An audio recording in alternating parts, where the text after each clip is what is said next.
Hi Sagittarius, welcome to 2017. This is astrologykiki, and we're going to go over your January forecast. The month is going to start off in a very productive way. You have planets in there that are really action. You have Mars, which is going to push you to take action, and which is good because some of the aspects involved are positive, but they're really aspects in which you need to take initiative, and there's something out there if you're willing to make the effort to get it. So I think Mars will be there to help you go after that. And really the focus is going to be around, for you, your first, second, and fourth houses. And so you're looking at first house. The first is the house that represents yourself, your ego, your appearance, and in some ways hopes and dreams and going after them. So really having productive aspects in this is positive. You can go after those hopes and dreams. You can maybe do something to improve or enhance your appearance, and it will be a good thing. But you actually have to go out and do it. Take that initiative. The second house is the house of earned income and finances. And then the fourth house is the house of home and family, and property. So maybe you're looking at earning your income from home. Maybe you're going off on your own, or you're going to start working from home. Either of those, it's a very good start, a good time to start. That would be the first week of January. Anything that involves those two houses with positive aspects. You have earned income, your home, and your family, and really fulfilling your goals and dreams. That's what I would get out of that. Those aspects there and that focus. Then towards the second half of the month, it's a little bit of a mixed bag. You have some positive aspects in there with some challenging aspects, some pretty heavy hitting planets in there as well. And the focus now changing slightly, going from the first, second, and fourth house in the beginning of the month to the first, second, and fifth house towards the end of the month. So again, you're still looking at appearances, goals and dreams, self-improvement, as well as earned income and finances, but you're also throwing in the mix of the fifth house. And I love the fifth house. The fifth house is fun and children and romance, dating.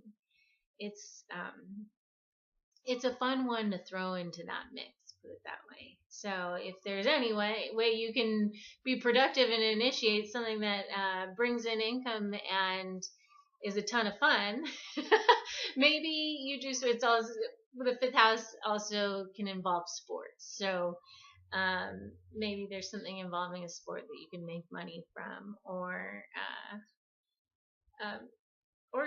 children. Maybe you're getting involved in, maybe you're starting to work from home and your job is going to be to look after children.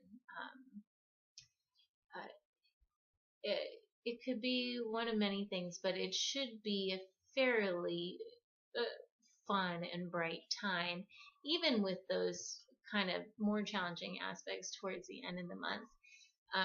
The planets that are coming in to sort of throw a wrench in things would be Uranus, which is the planet of surprise.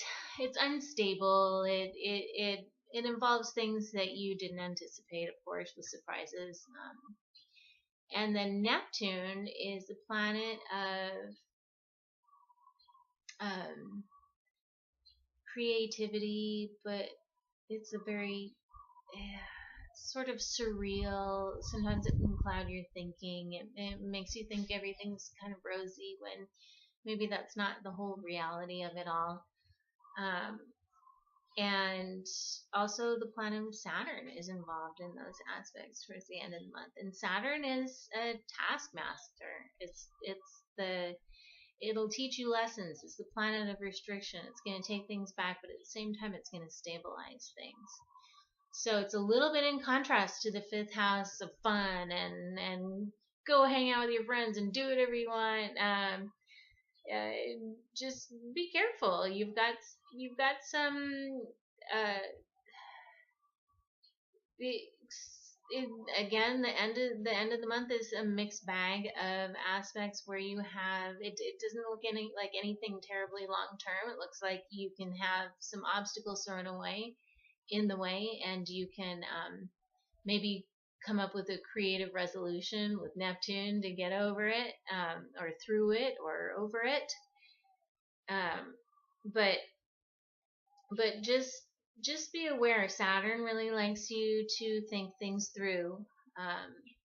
And I think my only concern with the fifth house and some challenging Saturn aspects is don't be careless. Be responsible. Saturn is the planet of responsibility, and don't be irresponsible. Hopefully that's what I said. Saturn is a planet of responsibility. So the more thoughtful you are with your productivity in this area, the better off you will be in the long run.